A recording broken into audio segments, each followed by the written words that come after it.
ezi onye nwe anyị na Chineke nna nke pụrụ m ihe niile, Chukwu okike abịa ma bụ onye anyị na-efe na-agọzi aha nsọ ya, onye ọ bụla ya na-achị, onye mmụọ na mmadụ na-erubere isi, onye ọ bụla ya bụ ọka aka. Ụbọchị ene ka anyị na-etuga eze ebube dị ngọzi, mmalite na ọgwụgwụ. Ndị gboo wee tụọ oge ebighị ebi, onye nwe m, ụmụ gị wee gbakọọ n'ụwa niile iwe nara ozi ọma nke gị onwe gị n'ezi ha site n'ọnụ mmadụ dị ndụ na nke ebere dị ngọzi. Anyị wee na-asị na onweghị ihe ọbụla ka anyị onwe anyị bụ n'ihi na ọ bụ anụkpa ahụ sọsọ ka mmadụ dị ndụ bụ. Ofu ụbọchị anyị ga-anwụ, maka na okwu nsọ gị na-adịgị ma ruo mgbe ebighị ebi, n'ihi na okwu gị niile ga-abịarịrị na mmezu. Ọbịa mere Biafra ga-eji wee bịa na mgbe nke anyị. Anyị wee na-akpọkwu wee na-arịọ gị na-asị, lekwa ude nke anyị na-asụ n'akwa nke anyị na-ebe ka o metụta gị n'obi. Onye nwe m na Chineke nna nke igwe, biko dịka isi wee napụta ụmụ gị n'ọbụ n'Ijipt si otu ọgbe wezuga ụmụ gị bụ ndị Biafra mgbodo ekwensu bụ zuu nke mmadụ dị ndụ kere.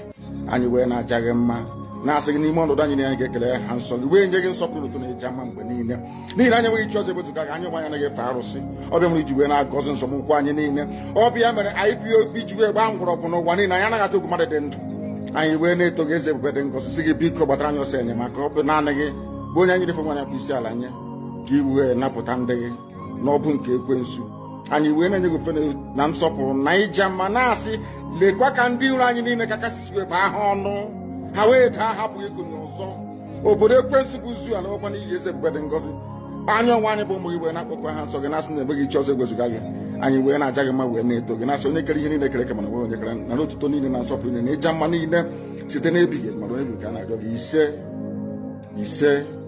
Ise. Good morning and welcome to this very program.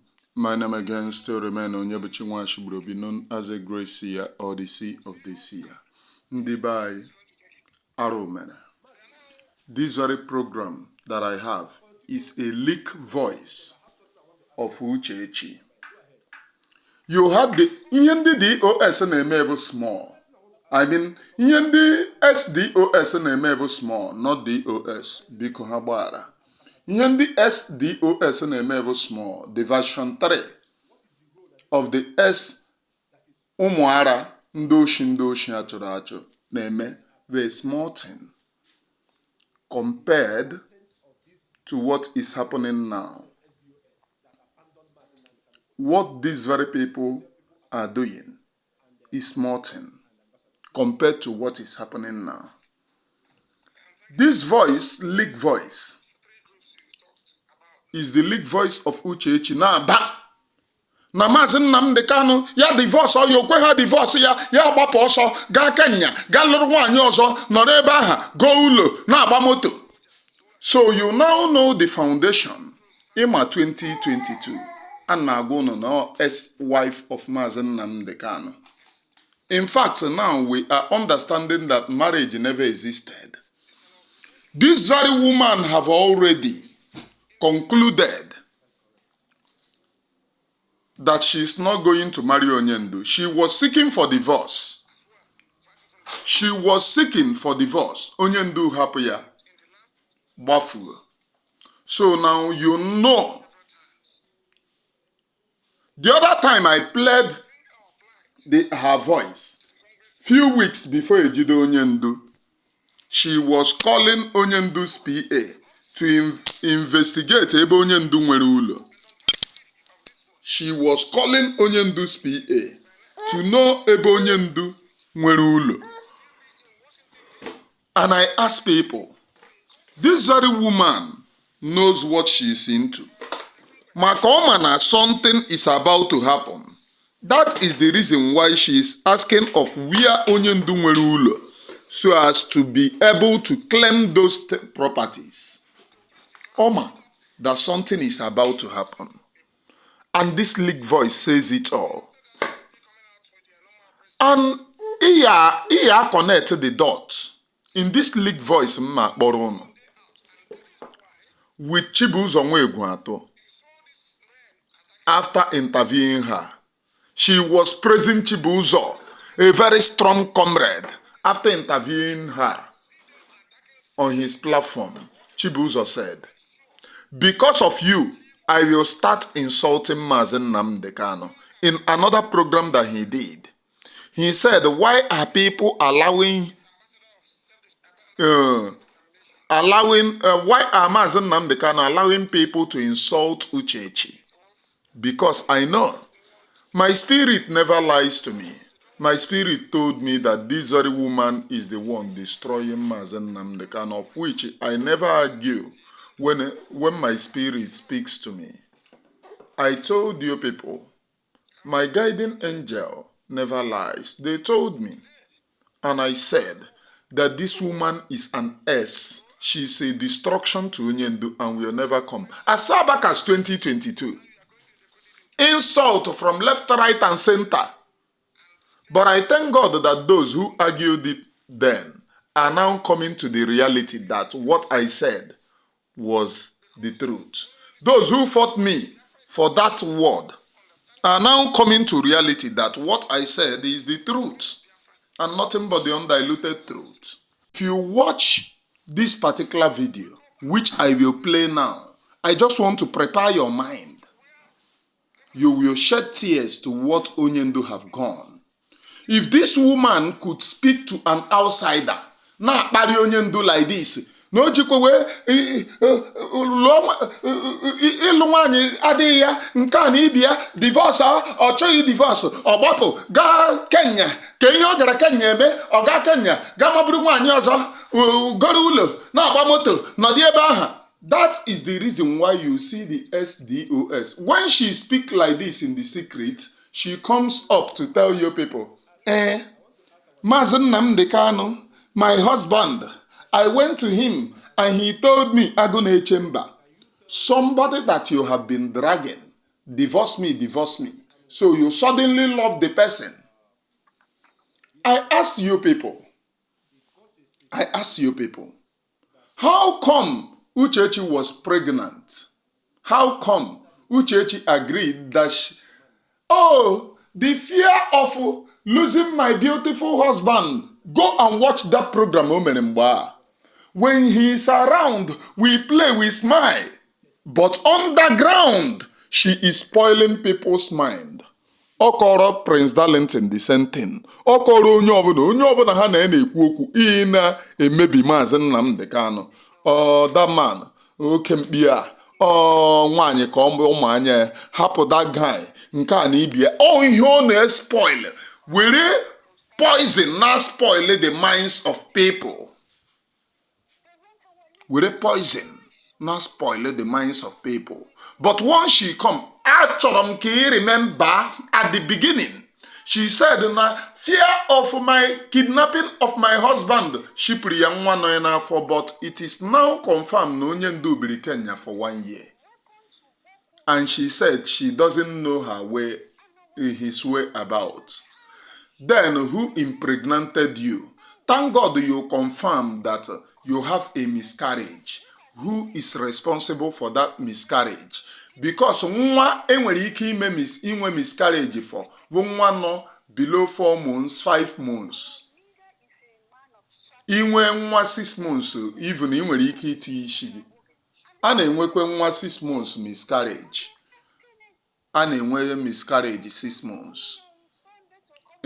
But ọ bụ miscarriage ka o nwere. Ihe o mere ebe abortion. Abortion ihe o mere. And you cannot abort child that is up to 6 months. Maka ndụ gị. You can abort 4 months, you can abort 5 months, but up to 6 months, no. Maka gị nwee ịtọghị ndụ.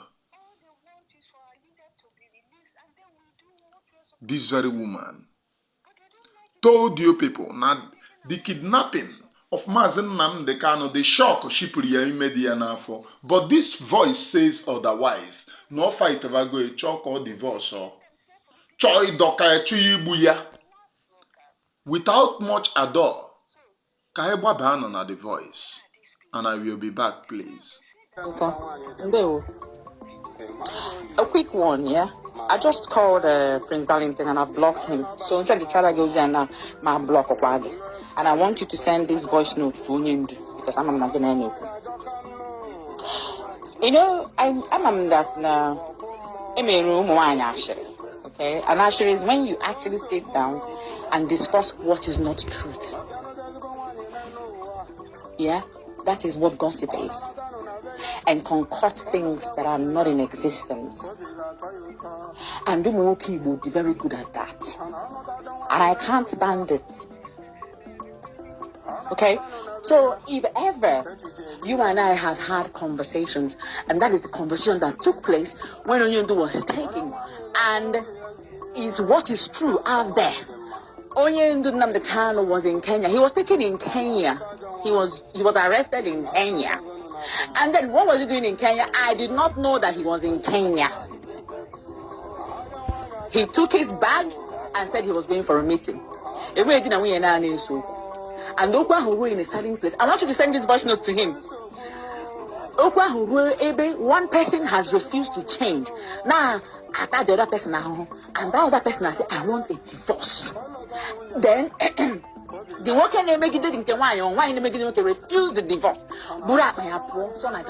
And then went there and married someone else and started to live a different life, bought a house, living his life, abandoning that other woman in the UK with their child. My people, are you hearing what I am hearing? She is giving somebody a voice because she have earlier gossiped to the person, spoiling Mazi Nnamdi Kanu when Mazi Nnamdi Kanu was taken. She was laughing at Mazi Nnamdi Kanu inside, but outside, coming to the former Radio Biafra, she will tell you people, oh, the fear of my husband,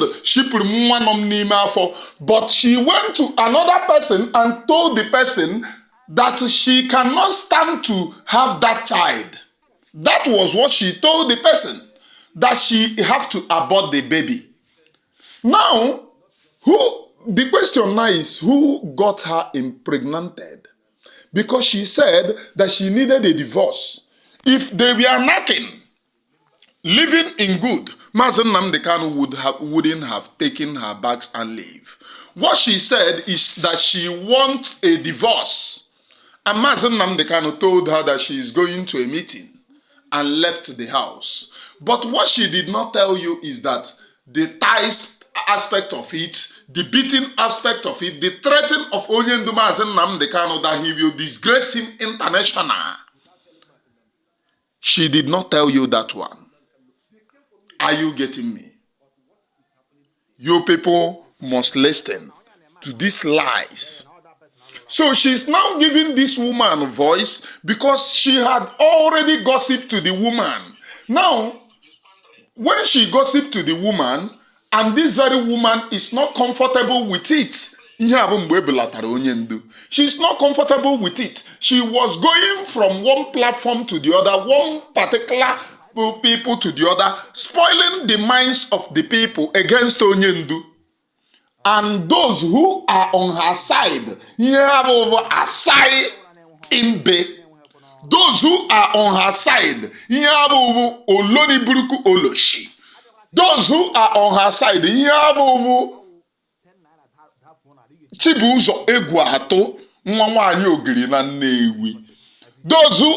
her side, the vulture king, the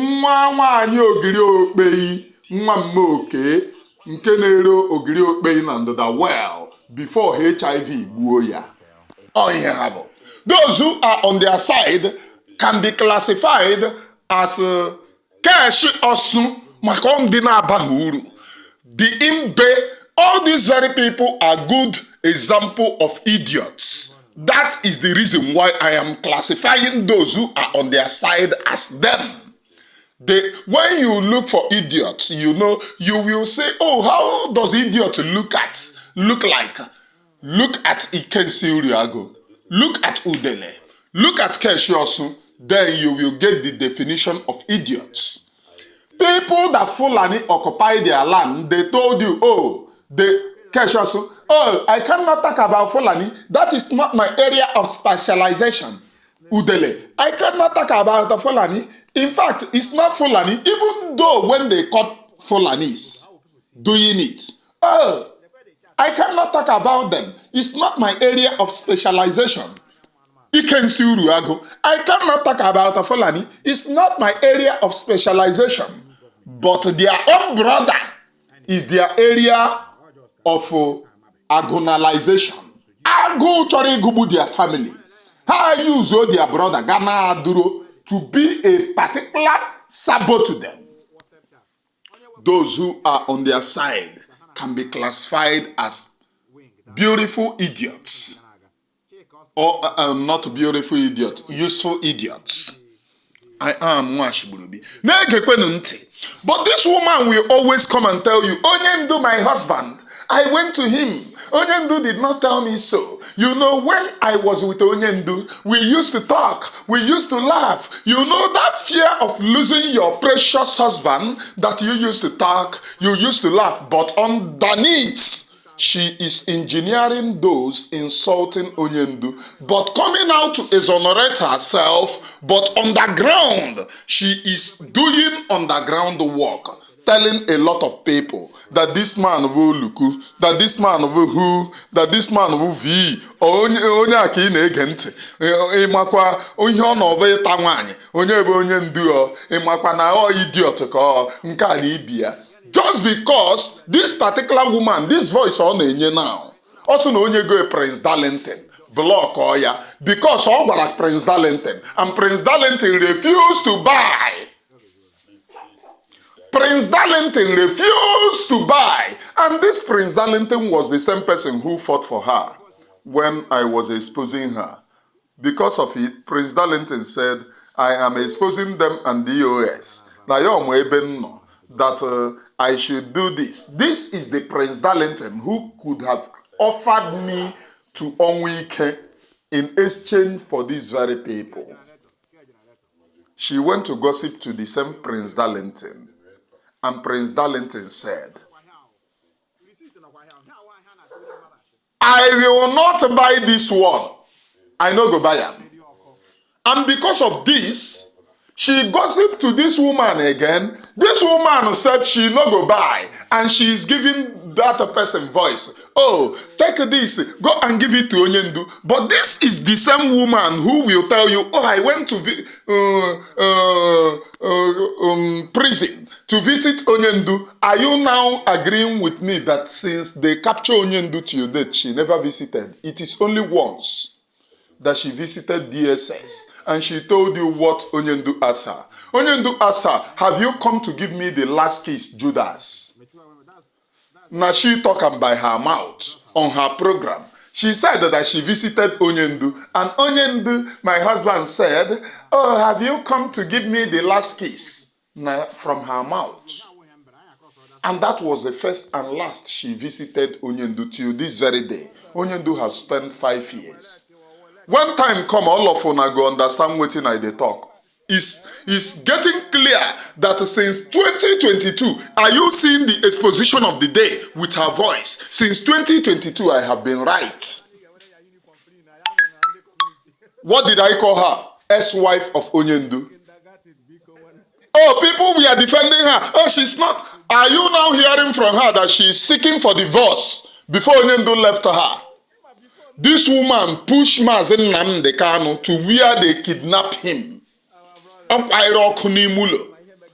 to Guinea, on our young boys, no Onyendu anaghị enwe efe. The issue of Biafra na-enye Onyendu nsogbu. Ọchọba young boys. Every day on na-aga one young boy or the other. That will still be clear to you when it comes out.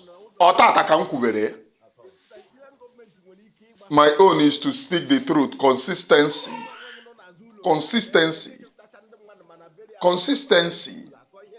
I am Onyebuchi Nwashiburu, and you must pray for me also. Nna nke ikpetemaazụ amakwa m nke bụzi ihe a na-akwa emekarị m ole kamgbe ihe a nri ya mgbake kamgbe 3 months. Enwere m ike rie n'ụtụtụ, nwụcha n'ụtụtụ, gbakee na mgbede, nwụcha na mgbede, gbakee n'ụtụtụ. Nna aghọtazikwe m. Pray for me. Ya bụkwana na nwoke akwadobe n'ụla, but Chukwu ajụ, I will be here till eternity. I will be here till Biafra come and beyond. Hey, Egede. Pray for me, please. Pray for me. It is well. You know, my sickness, I don't bring it on social media.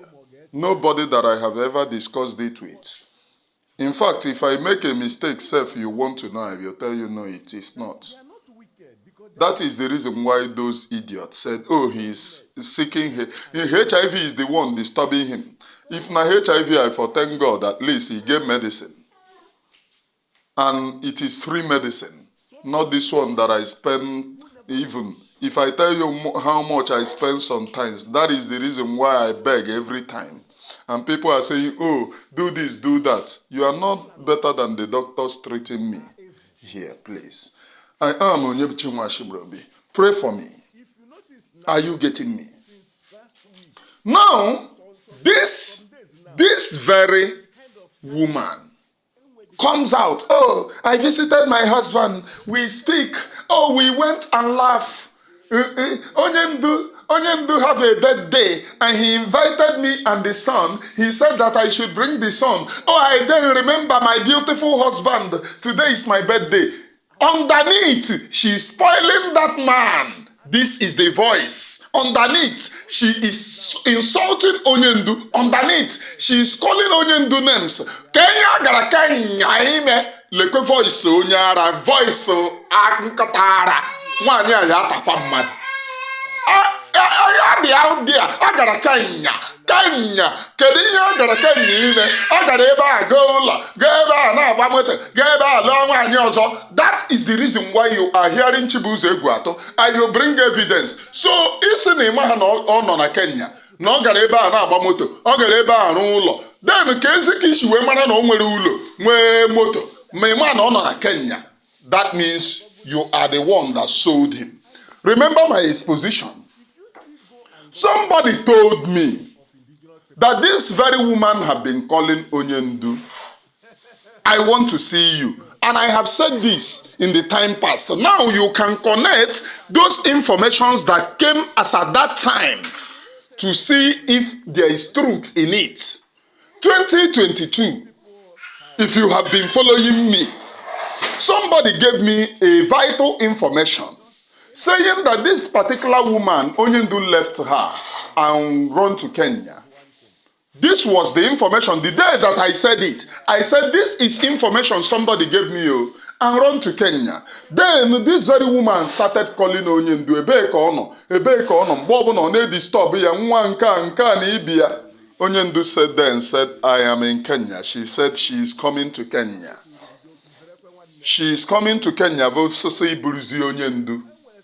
Ask him, ihe have information mmadụ nyere m. Amaham, because I'm not there. Ihe abụkwa na spirit ka m hụrụ. Maka nsị gị na m hụrụ na spirit nke a asị. Nke a na bụ information mmadụ nyere m. I said it. If you are among the people that listen to my program in 2022 when I said it, comment on the comment section. And I said, Uchechi have hand in the kidnapping of Onyendu based on that information. And based on the lie, author, that the kidnapping, the shock of losing her precious husband, she pre-Mediana, based on no go divorce already. Remember, as far back as 2022, I'm calling her ex-wife of Onyendu. Ex-wife. As far back as 2022. Anaghịrị an insult on nke a na-eme nkweri ọya nwachoro Lolo Uchechi, a strong woman, a strong woo. Today all of us now know her. Adịghị ekpu afọ ime aka. Some people would say, oh, leave her and focus where she is the one doing the damage. Supporting those who wants to buy her husband. In fact, she is the engineer. I told you people, it is not the SDOS matter. She is the engineer using these very people to fight Mazi Nnamdi Kanu. There is something that we call love war. Love war. In case if you don't know what love war is. Did you know if I want to destroy you as a man, I will set you up with a girl. The girl will be everything to you, but the girl is on oath with me to destroy you. She is receiving money from me to destroy you. And finally, you will marry that particular girl. Then the second part of it is to play the game of buying you. That is the reason why Uchechi give you people a hint that Onyendu saw him on the road. It was a typical lie. She have to channel all your minds. Even the family are believing this particular lie. Onyendu never saw Uchechi on the road. She's on love war. That is the reason. I understand this very game. 22 years into freedom fighting, game. That is the reason why every of their secret, you hear it on this very platform. I don't count on how many people listens. She is on love war right from time ab initio. If you check this thing very well, it will be Uwazirike. It will be Bianca Ono that set Bianca Ono and Uwazirike that set Onyendu up, because Onyendu have been in a long war with Mazi Nnamdi Kanu. Now I want to ask you people, was the place that Mazi Nnamdi Kanu was doing the traditional wedding, was it broadcasted? Did Mazi Nnamdi Kanu broadcast the village? The answer is no. Did Mazi Nnamdi Kanu pass where he was doing traditional wedding? The answer is no. Then I want to ask all of you, how did Uwazirike get the intel of that particular place, that Uchechi's house, and know the exact date for Onyendu's traditional wedding? You know, traditional wedding, you send it to your friends, I'm doing traditional wedding. You send it to your family, I'm doing traditional wedding. But how did Uwazirike get hold to know Uchechi's compound, to know the place? Who gave Uwazirike? Who shared it with Uwazirike? Someone will tell me information could be leaked. Traditional wedding, somebody's far away. Then Mazi Nnamdi Kanu was not that public figure. He was not public figure. So they now know the house of Uchechi without invitation, without anything, to go to the house of Uchechi. Who gave them this thing? When you have this answer, you will know that for a very long time, Uwazirike have been in love war with Mazi Nnamdi Kanu.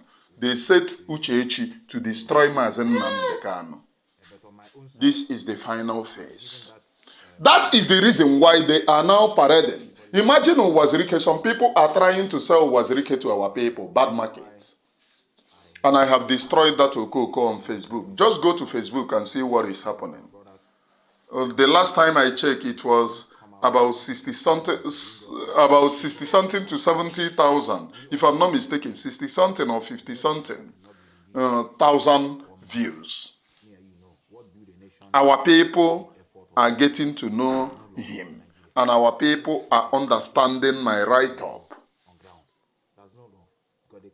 I stopped at primary 3. I am a very good writer. Though I wrote some poems, some books. Primary 3. I was the first illiterate to write book, though not published, as at that time because of money. But I made sure that I pack it at my house. When the time comes, it will be published. I wrote too many poems. I am Mwashibrobi. I want to break the barrier of an illiterate cannot write. I want to break it. And that is the reason why if you go to all my write-up, you will understand that education is not when you go to school. Education is what your brains give, because the originator of education did not even go to school. So it's from brain, right from somebody thinking, 81 to 2, right from somebody thinking. That is where education originated. And they started teaching those who cannot think for themselves. I am Mwashibrobi, please. Preaching nothing but the undiluted truth. Are you now getting what I am saying? This is the conversation that you had a conversation as well with someone, and I had to make that known that now I don't know where he was. I did not know. He was living a different life, which everybody knows. So when you are having problems with Chinasa, and I've told him, Una name with problem with Chinasa. Then they were the audacity to write that na Mona Chinasa ne gossip, turning people's heart from Uyindu. God will punish that person that he gave me. Now, after gossiping to these very people, it doesn't work. She started warning Prince Darlington, stop attacking Chinasa Nworu. Each time people attack Chinasa Nworu, then you see this venom against Chinasa. You see her insulting Onyendu. You see her saying, no, Ogara Kenya, gonna live a different life. Yeah, but you that is what she mean. No, live a different life. And the same people, if you go to Chinasa Nworu's platform, then you will see what he's ideologically writing against Onyendu. Even when your people were following him. Then, people attacking Chinasa, she is now fighting against those people. And she said that the people had the audacity to go and write, na yama na Chinasa na-enwe gossip. Are you listening? This is a gang up against Onyendu. Are you seeing this voice now? Oh, Pamakandi, this is the wife of your distant. Their marriage never hold. On the day of the traditional wedding, I have asked you people who sent that location to Wazirike. Was Wazirike invited? Who made it known to Wazirike? Did Wazirike know Uchechi's house before? That Wazirike sent their talks to Uchechi's house. When you answer all these things, you will know that Wazirike used Uchechi to set Onyendu up. That is the reason why, and the audacity, Wazirike was telling you people that he controls Onyendu right from the family. All of them, including Asari Dokubo, they always boast from the family. Are you now getting it? Onyendu got married to their puppets. That was the reason why Uchechi have to pen the narrative. Na yo hụrụ Onyendu on the road. That is a cooked story. Uchechi never see Onyendu on the road. Uchechi never told you people how he got in contact with Onyendu. But to make you feel that, oh, all these very people, to exonerate all these very people, because what they are playing is a very crooked game. Uchechi have to paint the narrative. No hụrụ Onyendu on the road. No hụrụ Onyendu on the road. This is a deep game. Uchechi, I want to tell you, I have been able to serve in the intelligence unit of this very struggle. And during the time lecture of intelligence, I acquired some sense. I have to tell you, this game in Aba will not hold water. It will never hold water. It will never hold water. You can lie to the people now behind the game in Aba. Uchechi's hand is in the kidnapping of Mazi Nnamdi Kanu. Now you can see it. Agara Kenya, did there be a different life? Isn't a man on Kenya? How do you know that he is living a different life when you don't know that he is in Kenya? How do you know no all Romani? How did you know no Goromoto? And they say Nemahe born a Weburia. So how did you get all this information that you are saying? Ha! And the worst part of it is that anybody, even the Nigerian government, Lai Mohammed, that you hear saying, it was Lai Mohammed who said it first, that Onyendu went to Kenya, bought a very big house, buy motor, living a 5-star life, which was a lie. Because Lai Mohammed themselves did not kidnap Onyendu from the house. So if they know the house, why don't they go to that house, able to live a 5-star life, and video it and kidnap him? But they have to lure him out to the airport where they were able to kidnap him with the help of Uchechi, who said that she arrived Kenya When the time comes, una go hear this one. Because I used to tell you people right from time, and I used to tell you, when the time comes, you will hear. Are they not putting it now by themselves? It has leaked now. That thing and Ezo, they have leaked it by themselves. The information that I am in position, many of you are not in position of those information. And I will not come here to play. Why I am playing this particular voice now on in public. On in public. Somehow then, I have had too many voice notes, which the senders told me, don't say it, don't play it on air, because they will know that I am the one that sent it to you. But what those people do not know is that the more they send it to them, the more she send it to others.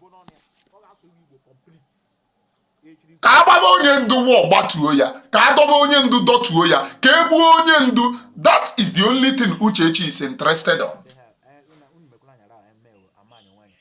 And why she goes to air. Oh, my husband, I spoke to my husband. My husband said this. I gaya aichia. Ima my husband like na agba mbọ m n'aka. Mwege ebe ọ na agba mbọ m n'aka. Onye nọgoro na gossip. Na ọ gara ọ gbafuru hapụ gị ga na live a different life. So mgbe ejideziri ya in detention ka ụmụ ya abịazie tọwa ụtọ na atọbụ before. Ọ gbagha gị mbọ. The other day I asked you to tell you that I visited my husband. Not to change to June na prison. I went to Kaya Korono Simba. Uchechi akọrọ na this thing. Na prison. Onye ndu ya na atụcha. Onye ndu the hairdresser. Onye ndu the hairdresser. Njunu on a prison ka mmadụ na-ego ụdịrị ashia. Is everything not in public now? This very woman, a very, very calculative criminal. Okra moya bupteruno, swallow hook like an nansenka. Ndi pity. Oh, this is Onyendu's wife. She's saying the truth. Now this voice leak.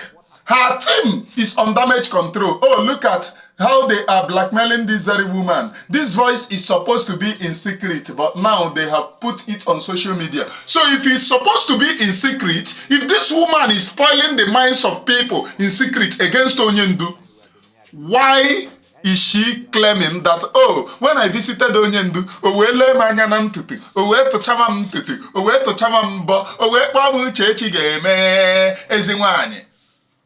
but you are already seeking for a divorce or you are already telling people, go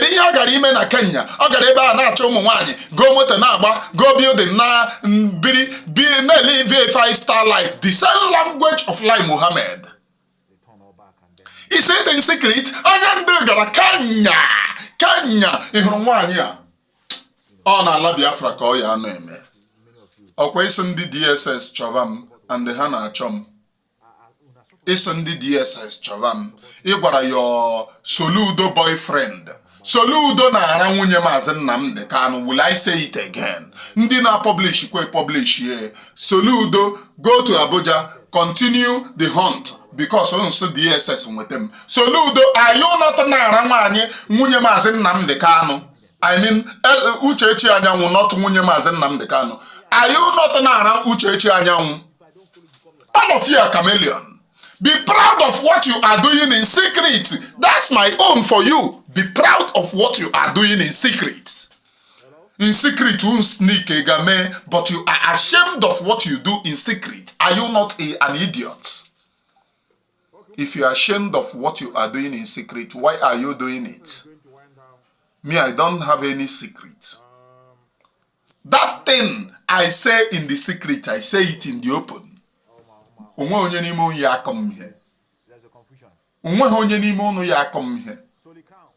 So if I say it in the open, will you beat me? I am Mwashibrobi, preaching nothing but the undiluted truth. When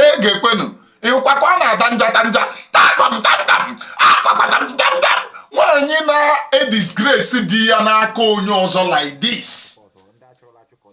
These very people are now in defense of Mazi Nnamdi Kanu, but she is in defense of Chinasa Nworu. Na-asị na onye ndu zuzuru ezuzu, onye ndu na-achụgharị nwaanyị. Chinasa Nworu enweghị ihe o mere unu. Chinasa ọkwa iko. Almost many girls in this very Biafra agitation, asana na isi ha sete under. Almost all the girls. Egu, I'm not there for you because your own canoeba. I am onye buchi nwashibrobi. Ka anyị na-egekwe ya ntị. Mark my word today. Write it down. Write it down. This place, the heroes are on no. Just write it down. You will not get to the end. Yes, I said it because unu ji aka ọjọọ na-aga ashị na ekworo na anya ukwu na ashị na ashịrị ọjọọ na. Hey, how did Onyendu get this very EU? How did Onyendu get this EU? After gossiping Onyendu, after saying Onyendu they live 5-star life, and they reject that thing, cause unjizi anyo jaw naga, unji anyuku ekono, ashi, you have confirmed no out there. The same thing you said, they said. Nahana gossip about you. But why did you leave and gossip your husband to them? But why they now rejected your own gossip? It becomes that they are gossiping against you. It becomes that who is Ashi here? Who is Ekono? How did Onyendu even get this very person? Hey! Oh Lord, let me tell you people the fact. Uchechi was the only on this planet Earth. Amum kelie ka mmara ihe kosiri ya. Amum kelie ka mmara ihe kosiri ya. Ikpe Uchechi. Onye a na-eyi ata ihe a. Ma abụgo na-eku ke nkọta. Ma abụgo na-eku ke nkọta. Ọ gatoribe n'ụdị a. Onye a. Hey! Nna na-egekwenụ ntị biko. Ka ashị na ekworo na anya ukwu na ashị na ashịrị. Gossip. But why I'm just sending you this voice note is please, when next you go about talking about how you people are dragging Chinasa, uno drag wa Chinasa. Okay? Drag wa no Chinasa. Only one there they all me again. Na Chinasa is gossiping with Onyendu's wife. Chineka water pop onya ho kono wa. Ya boya no walls up. Boya nke na bebe. Oga ade onya na mma. Onya will continue to lock in the shadows. Onya will continue to scurry around in burrows. You know, to around Chinasa na enwe yo meruno. But when you're dragging Chinasa, keep dragging him. Don't ever. Ano onya na we again. Sina mana Chinasa na akashire. Kama onya ma bu onya ho. Onya ha ga ahu ihe ọma n'ụwa. Onye ahụ ga-adị confused. Onye ahụ will continue. Kama onye ma bụ onye ahụ ọnụ, onye ahụ ga ahụ ihe ọma n'ụwa. Onye ahụ ga-adị confused. Onye ahụ will continue to run from one post to another until the end of their lives. And they have a rule of Nnamdi Kanu ha na-agbagharị na-create nonsense, thinking that they are doing somebody else, or they're doing themselves. They're trying to create something for themselves. Ha ga-eru n'ụzọ ha ga-ada. Ọ mụkwu ya. So I am just sending this thing, and when I'm done with this, I will block you. Okay? Anybody that is not upright, when I am in business, God forbid, send this thing to Onyendu. Okay? And I don't lock in the shadows. Did you hear what she said? Nnamdi Kanu had a create nonsense. They will not read the end. Did you hear her? Now you Onyendu. That was what she meant. Now Onyendu ya anwụ n'ime prison. That is the reason why you hear them saying that Soso bu Onyendu, Soso Kwoyodo. I have asked this very question before. Why did Uchechi have meeting with Asari Dokubo? And Asari Dokubo came out and said, Soso bu Onyendu. Now Uchechi have said it with her own mouth, but the people here do not understand the code that Uchechi is saying. All this Mazi Nnamdi Kanu ha na-agbagharị na create this thing. How man rules ha na-aga? kedu ihe bụ ụzọ ha na-aga? If onye ndu is alive, ya bụ ụzọ ha na-aga, they will reach it. If onye ndu is dead, ha end ana n'ụzọ ha na-aga. Ọ sị all this Mazi Nnamdi Kanu a ha na-agbagharị na-ekeretigharị nonsense, ha ama nru ụzọ ha na-aga. Then if you go to Asari Dokubo after meeting with Uchechi, kpaying Mazi Nnamdi Kanu,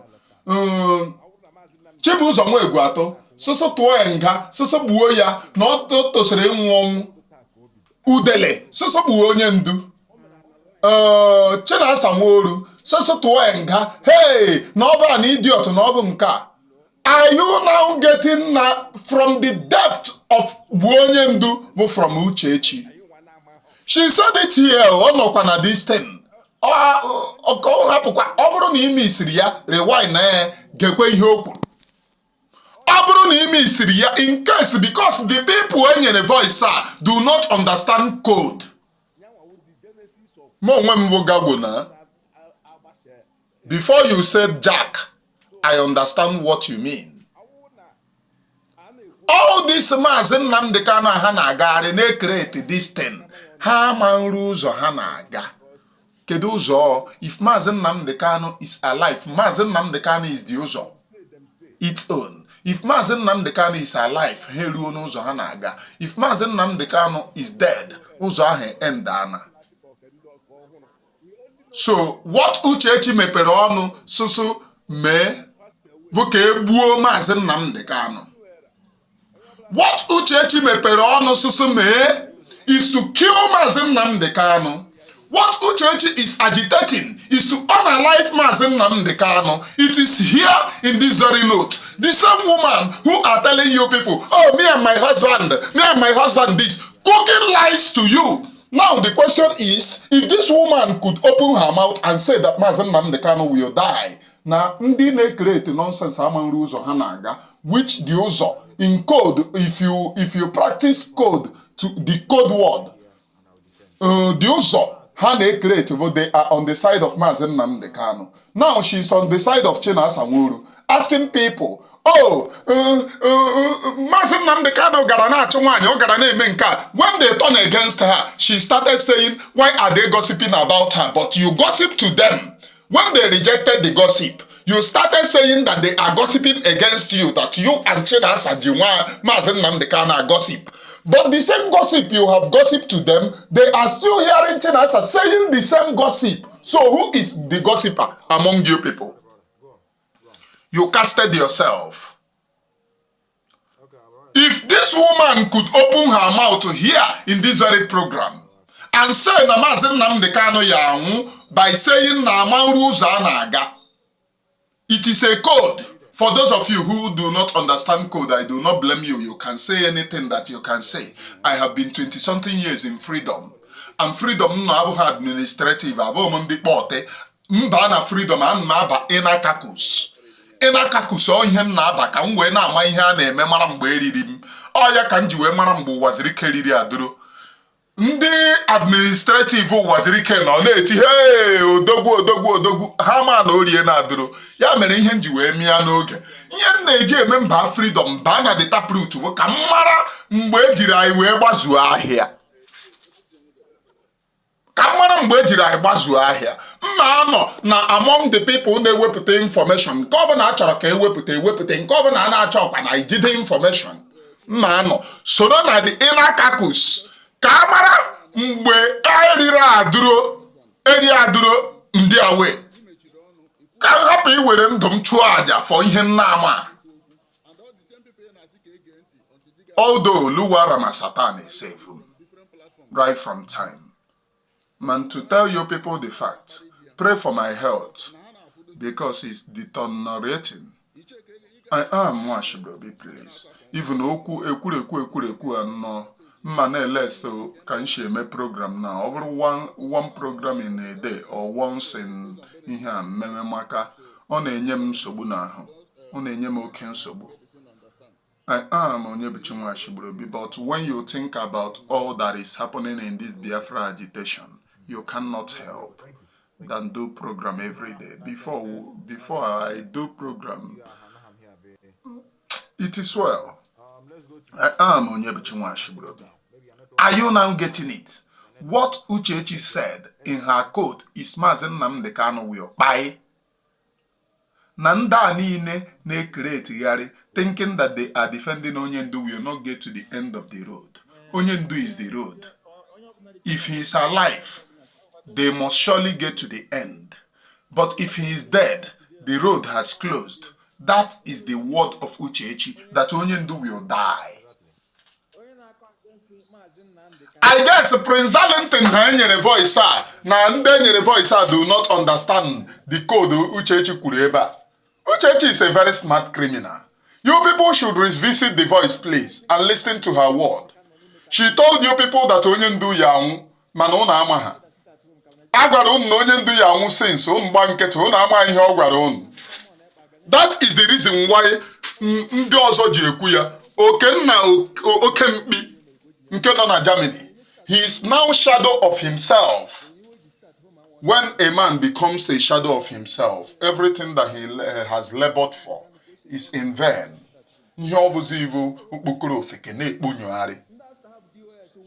So it got worse to say that Onyendu ya anwụ by Uchechi. The same person, oh my husband, ọpụta in the air, ọsụnụ wepụ Onyendu, na-adọ wepụ na Onyendu, but dọvanụ nda, anyị jide ha adọchishi ha ọkpa. Then after ka o kwuchara okwu a, ga-ehụkwa the same people, so Onyendu is a criminal, Onyendu, because she get and tell them, oh, I said that because of public.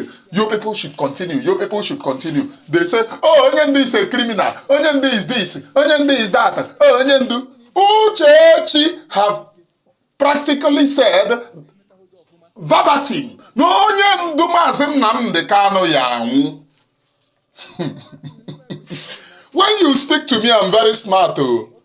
When I hear your code, if you speak in code, I understand that code. If you like, even to prove n'otu, otu aha sindo, onye Ọnịcha ka ị na-asọrọ slides. Onye toro n'otu, abụkwa mkpọtị n'otu. Abụ mkpọtị n'otu. Anyị toro n'otu. Otu nkwụ Ọnịcha. Rụọ ga anyị nọ n'otu.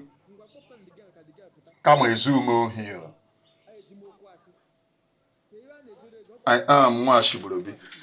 Some people are joking. They have a guy. Guy they are in different ways. Man, obuhu by ohi. Guy they are in different ways. Obuhu him be a lecture here. Man, obuhu. And he use kwe na mmadu zuru ohi. Aru karamonya guy. I am Onyebuchi Nwashibrobi, please. Preaching nothing but the undiluted truth. So I will stop here. Because of the volume and the weight of this very program, I will not do Chinasa Nworu's program again. I want to tell you people, now is the time for Gengwena Abari. Uchechi have said it here. Little wonder she supported them. Told you, Chike Doziunu said they have fired Onyendu, and she shared it. She told you to follow Onyendu. She will always lie to you. Njikwewega visit Onyendu. No visit ever existed. She never visited Onyendu. She never visited. Hapo that nkoeri ona koeri. Once go visit go Onyendu in the last 5 years. Hapo nkoeri ni lo ona. Opota ebe a ya ebe ona. Ona visit Onyendu. Okwa Onyendu na-enwe court. Why oji ga-aga? On a visit Onyendu. In on Nigeria on 16th, but I begin at the same Abuja on 17th, he show her face in a court. For the same man is in a visit. If you will visit child again a discourse, but as you are in a court, you are not there.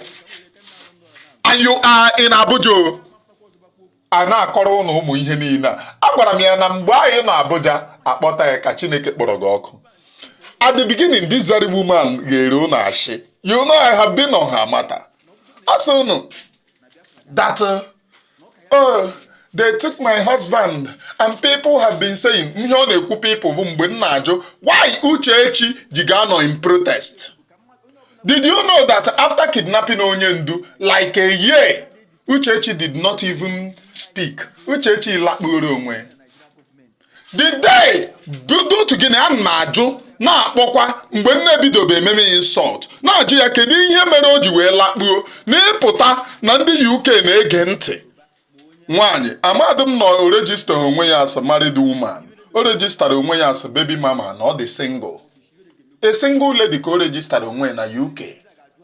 Her passport does not bear Kanu, ihe o biara bụ Uchechi Anyanwụ. So all this Kanu, Uchechi Kanu of a ten is only on paper, not in reality, not documented. Oh, Uchechi Kanu, the wife of Mazi Nnamdi Kanu, is only in the news, not backed up by documents. I was asking her, why is it that she did not lead protest for the freedom of her husband? I asked you people then, ọ bụrụ na Uchechi na-claim na ọ maghị ihe mere Onyendu, why o ji lead the protest? The first day that they decided, because I have dragged them for a very long way, the video was getting a lot of shares, many platforms are carrying it. They decided to bring her and stage a protest. Ogaga ke inweta shi okere na oloshi wee dress aka semi akwụna. After that protest, mbịa na-ajụ so biko ihe ị ga-aga aṅụ Maazị ka ị ga-aga a protest for Maazị ka Uchechi gara. Why must she dress like a semi akwụna? A married woman dressed in skimpy skirts. Kebe ihe mana okere ruru ya na nyash. Then yiri o nwere nke oyi n'ime n'elu skate aha. Ọ dị ka ihe a ya agbadakwa agbada. O ji wee ga. How? Ka ihe a na-akpọ ya egovin. Ọ gaghị ga-aga aṅụ Maazị Nnamdi Kanu na ihe ọrụ ebube emeela n'ime ndụ ya, ihe ọrụ ebube emeela ihe ọ gara. You people are saying, oh, Uchechi went to protest with that camel sandal, and somebody saying that the shock of her husband, the shipri for will dress her like that in protest for her husband. I need 11 deep. We know the culture and we know ourselves. So going to the UK will never make you to adopt other people's culture. And the Ghana UK mgbe ipere mpe amụghị ebe aha. Ọ mgbe isi na ịlụrụ Maazị ka ọ kpọrọ gị kpọga gị ebe aha. So you want to now be more UK than the people nọ na UK? You want to be more UK than the people nọ na UK? Unu na-anọkwa m eshishi. I am Nwashibrobi, please. And from me from here, from the temple of the grace here, no name bathroom can make this very program. It is good morning, can sana please.